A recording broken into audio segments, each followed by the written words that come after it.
Hi, and today I'd love to talk about mind because I have few of you who said, could you explain what the mind is? Mind is a movement. Its mind is in your fingernails just as much as it is in your eyes, in your body. But how we relate better to it is to have a picture. And one of the greatest lessons on pictures of the mind on a stickman I've taken is from Bob Proctor, one of my mentors. And this is his stickman, concept of the stickman, which Bob used to explain the conscious and subconscious mind. However, I think it was a Fleet's idea. But anyway, I like using Bob's name because that's what I associate it with. What do we have? Well, this is a stickman, and that's your conscious mind and subconscious. It shouldn't really be divided in half because end of the day, we're born with subconscious mind only, and it's only formed, some say 18 months, some say 3 years. So there is a science behind it and studies but for the first few years of your life, between 18 months to 3 years, and you would only the baby would only operate on subconscious. Subconscious even runs 95% roughly of us, our behavior. This is why if you want to change the results you're having, you have to change. How do you change? You need to start planting different seeds in your subconscious mind. Subconscious mind is your garden. But going back to the mind, so I can actually give you the greatest picture. Mind is a movement. So we have a conscious and subconscious. What is conscious mind? It's your thinking, it's your images, it's your reasoning. It's an intellectual, imagining part of the mind. I wanted to show you a little heart.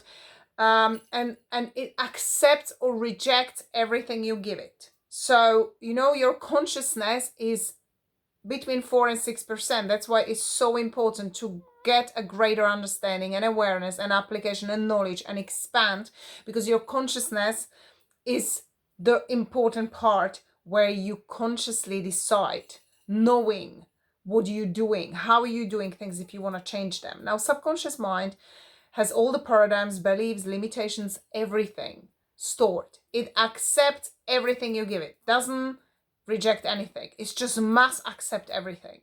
So if you're feeding your subconscious with, I'm not good enough, I can't make that kind of money, or I wish I could do what she does, apart from comparison, which is not right, it is what you're saying. I am is the strongest sentence you can say. If you say, I am strong, you are strong.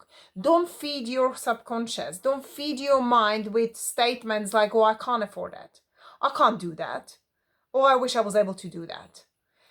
Be very cautious, and this is where your consciousness comes, because your consciousness is your awareness, and you know that you cannot be feeding your subconscious with lack and limitations, because that is not going to produce the results that you desire.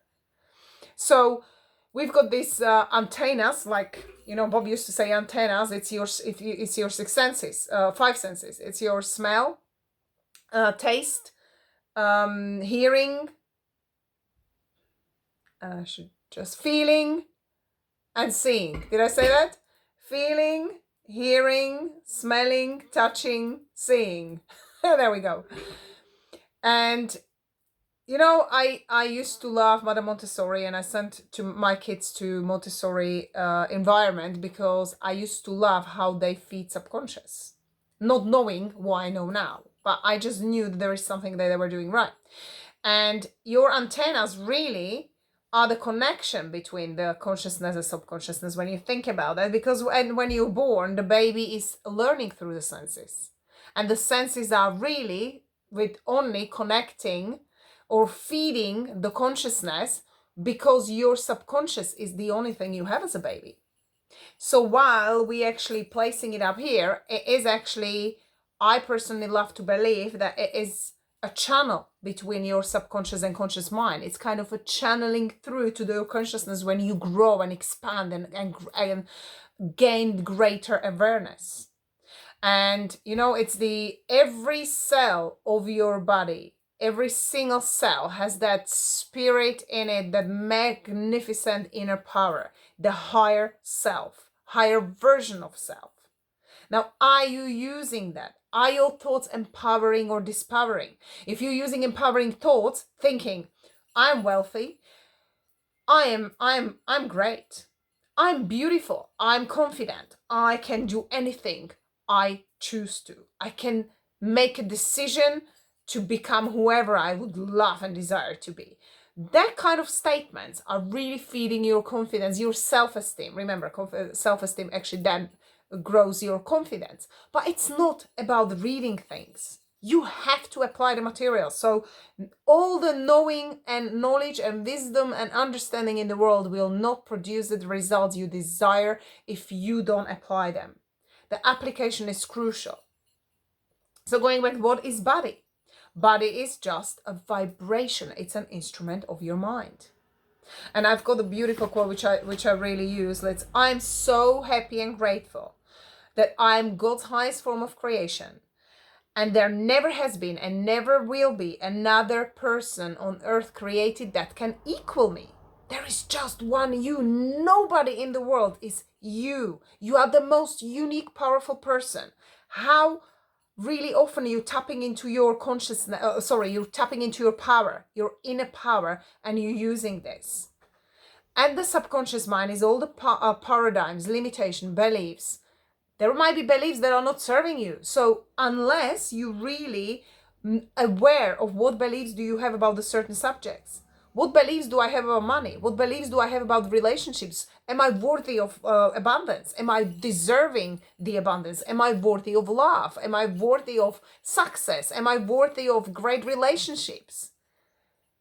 Do you feel any comfort when you say that, or do you feel the vibration raising? Yeah, well, I know that's not true, because that's your paradigms, and you need to be aware of them. Be loving, acknowledge it, they came to you, and now write opposite. Write down what are your beliefs about money, and you will create a new beliefs and replace the old one. Unless the old belief system is replaced, it will pull you back every time. Have you sometimes achieved something and you feel amazing, you feel pumped up, you look into it and you achieved something great, and then right back where you were before, and you're sort of thinking, well, why can I continuously not create the results I desire? Not just one-off. You want to be continuously creating the same results.